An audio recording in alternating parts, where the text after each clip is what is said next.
नमस्कार। हिंदी साहित्य के भक्ति काल के अंतर्गत आज हम अध्ययन करेंगे संत काव्यधारा के प्रमुख कवि। हिंदी साहित्य का भक्ति काल, जो कि मध्यकाल के नाम से भी जाना जाता है, उस मध्यकाल को दो भागों में विभाजित किया गया, पूर्व मध्यकाल तथा उत्तर मध्यकाल।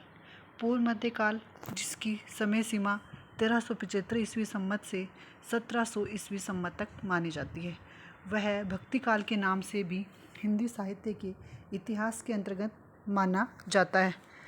इससे पूर्व के व्याख्यान में हमने ये देखा था कि भक्तिकालीन जो साहित्य है वह पूर्ण रूप से भक्ति से ओतप्रोत रहा था।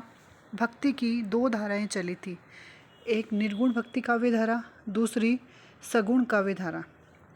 निर्गुण भक्ति काव्य धारा जो ईश्वर के निर्गुण निराकार रूप को मानती है या उसके निर्गुण निराकार रूप को स्वीकार करती है तथा ईश्वर की प्राप्ति ज्ञान के द्वारा, भक्ति के द्वारा, नाम स्मरण के द्वारा, नाम जप के द्वारा आदि कई प्रकार से उन्होंने ईश्वर की प्राप्ति मानती है। दूसरी काव्य धारा जो है वो सगुण काव्य धारा के नाम से जानी जाती है, या अध्ययन में हमने उसका देखा था, जो ईश्वर के साकार रूप को या ईश्वर का एक स्वरूप मानकर उन्होंने ईश्वर की आराधना की है कि जब जब पृथ्वी पर धर्म की हानि होती है तब ईश्वर मनुष्य शरीर में लेकर या मनुष्य शरीर में अवतरित होकर उन नाशों से या उन पापों से पृथ्वीवासियों को मुक्ति दिलाते हैं। यही सारा या इसी प्रवृत्ति को लेकर भक्ति काल की सगुण काव्य धारा लेकर चली है। इसके विपरीत निर्गुण काव्य धारा में उस सगुण काव्य धारा को दो भागों में विभक्त किया गया है या दो भागों में बांटा गया है। इसका अध्ययन हम कर चुके हैं। राम भक्ति काव्य धारा तथा कृष्ण भक्ति काव्य धारा। राम भक्ति काव्य धारा जिसके प्रतिनिधि कवि या प्रवर्तक तुलसीदास जी कहलाते हैं। दूसरी कृष्ण भक्ति काव्य धारा जिसके प्रवर्तक सूरदास जी कहलाते हैं। ये सगुण भक्ति काव्य धारा के अंतर्गत आते हैं। अब निर्गुण भक्ति काव्य धारा जो है उसे दो भागों में बांटा गया है, ज्ञानाश्रयी काव्य धारा तथा सूफी काव्य धारा, जिसे ही हम निर्गुण काव्य धारा के नाम से जानते हैं, जिनके बाद में दो भेदों के माध्यम से उसको हम पढ़ते हैं। यानी जो ज्ञान का आश्रय लेकर प्रभु की प्राप्ति की बात करते हैं वह ज्ञान मार्गी शाखा कहलाई, तथा ज्ञान को जिन्होंने ईश्वर की प्राप्ति में अत्यधिक महत्व दिया वह ज्ञान मार्गी या संत काव्य धारा कहलाई। दूसरी काव्य धारा जो थी, जो निर्गुण में ही आती है, जो निर्गुण निराकार ईश्वर की उपासना पर ही बल देती है, वह ईश्वर की प्रार्थना का बल या ईश्वर प्राप्ति का मार्ग जो है वो प्रेम मानती है, इसलिए वह प्रेम मार्गी शाखा कहलाई। उसे सूफी काव्य धारा के नाम से भी जानते हैं। इस प्रकार हमने भक्तिकालीन साहित्य को दो भागों में विभक्त किया है, सगुण तथा निर्गुण। निर्गुण के अंतर्गत सूफी तथा ज्ञान मार्गी शाखा तथा सगुण काव्य धारा में राम तथा कृष्ण भक्ति काव्य शाखा, ये दो भागों में बांटा गया।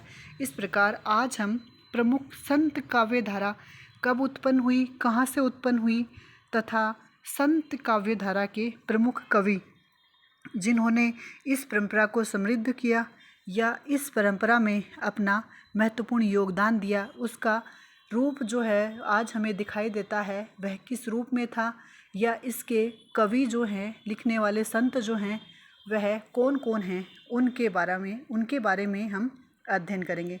इस प्रकार संत काव्य का अर्थ ज्ञान मार्गी शाखा के कवि शांत रहते हुए सत्य की खोज में संलग्न रहे, इसलिए वे संत कहलाए, अथवा जो सत्य स्वरूप परम तत्व की अनुभूति कर लेता है और अपने निजत्व को उसी के तद्रूप कर लेता है, वही संत कहलाता है। इस प्रकार कि संत जो शब्द है उसका अभिप्राय जो है वह प्रमुख रूप से, संत जो शब्द आया है वह उत्पत्ति के रूप में हम देखें तो उसका अर्थ सत्य से उत्पन्न माना जाता है। सत्य अस्तित्व का बोध होता है या विद्यमान होने का या उसके अस्तित्व होने का बोध कराता है, और सत्य से ही सत्य शब्द की खोज होती है या सत्य शब्द से ही उत्पन्न माना जाता है। अतः संत से अभिप्राय है जो सत्य के प्रति पूर्ण आस्था रखने में या उसकी खोज में अपने आप को ढालते रहे, अपने जीवन को अपने आचरण में उतारते रहे। न केवल सत्य के प्रति अपितु उनका पूरा जीवन सत्य से युक्त रहता है। उनके आचरण में ही सत्य शामिल हो जाता है। या संत वे हैं जिनका जीवन शुद्ध है, जिनका जीवन सरल है, जिनका जीवन सादगी से पूर्ण तथा सात्विक है, वे संत कहलाते हैं। वे सभी धर्मों, जातियों, संप्रदायों के प्रति उनके हृदय में समन्वय का भाव उत्पन्न रहता है। किसी भी धर्म, किसी भी जाति, किसी भी संप्रदाय के प्रति उनके मन में किसी प्रकार का कोई राग द्वेष उत्पन्न नहीं होता। वे सभी धर्मों की जो अच्छी बातें हैं उनका अनुसरण करते हैं, उन सभी सद्गुणों का अनुसरण करते हैं। अतः वे संत कहलाते हैं।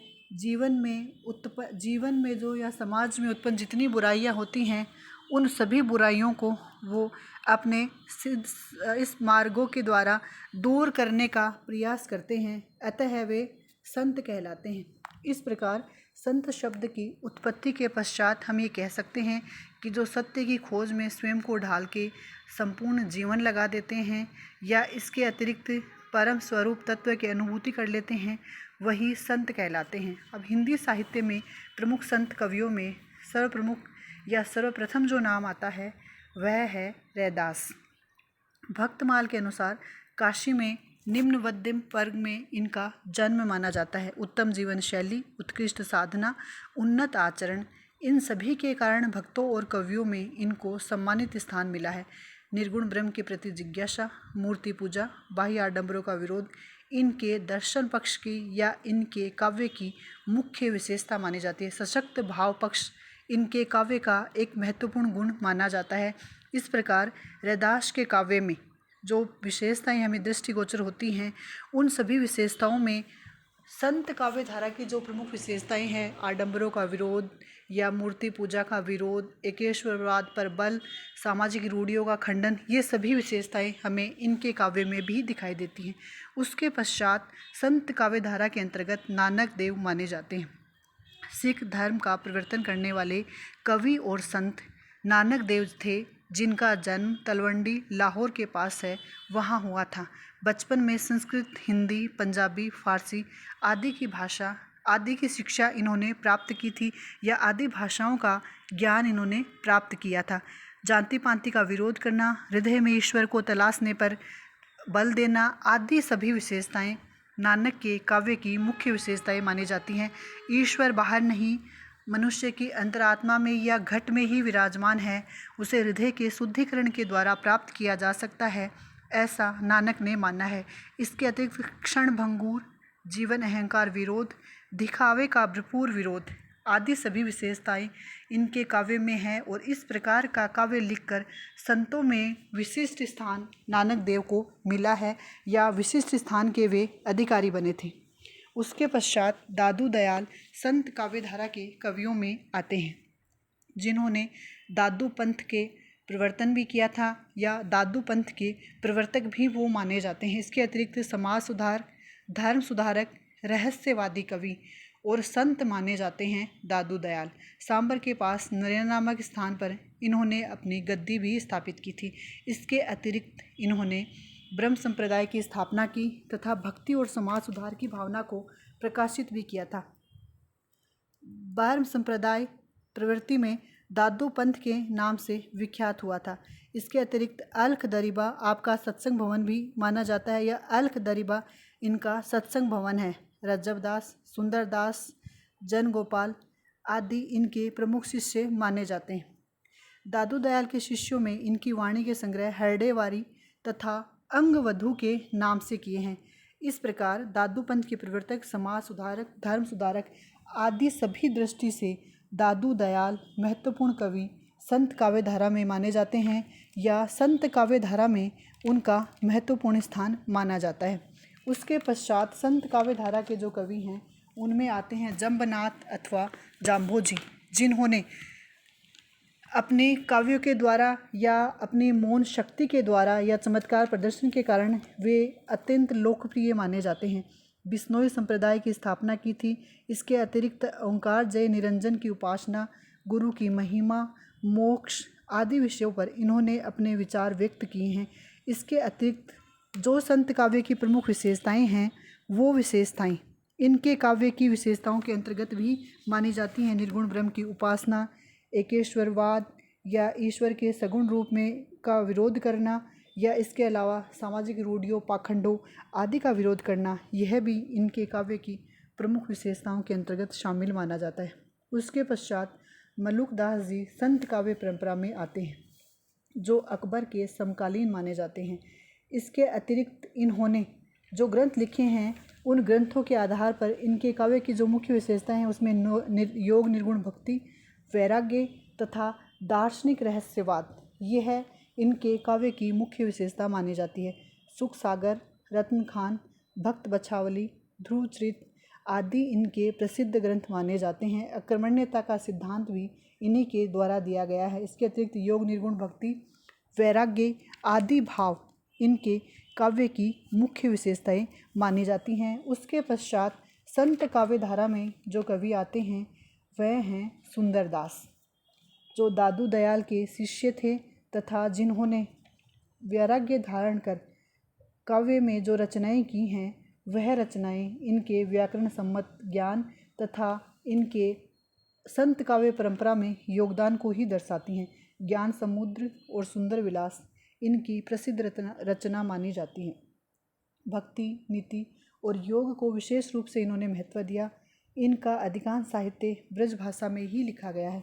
इसके पश्चात संत काव्य धारा के जो महत्वपूर्ण कवि हैं, प्रतिनिधि कवि हैं या प्रवर्तक हैं वह हैं कबीरदास, जिनका अध्ययन हम अलग से करेंगे क्योंकि हिंदी साहित्य की दृष्टि से कबीर का अपना महत्वपूर्ण योगदान है। या हिंदी साहित्य में भक्ति काल जो साहित्य का स्वर्ण काल कहलाता है उसमें कबीर का महत्वपूर्ण योगदान माना जाता है, जिनका हम अलग से अध्ययन करेंगे। इस प्रकार संत काव्य परंपरा का अध्ययन करने के पश्चात हम ये कह सकते हैं कि संत काव्य धारा जिन्होंने सभी प्रकार की उस युगीन परिस्थितियों को ध्यान में रखा तथा युगीन परिस्थितियों के आधार पर जिन्होंने साहित्य की रचना की, वह साहित्य की रचना हिंदी साहित्य में अपना एक महत्वपूर्ण योगदान रखती है तथा जिन्होंने हिंदी साहित्य को स्वर्णकाल कहलाने में अपना महत्वपूर्ण योगदान दिया है।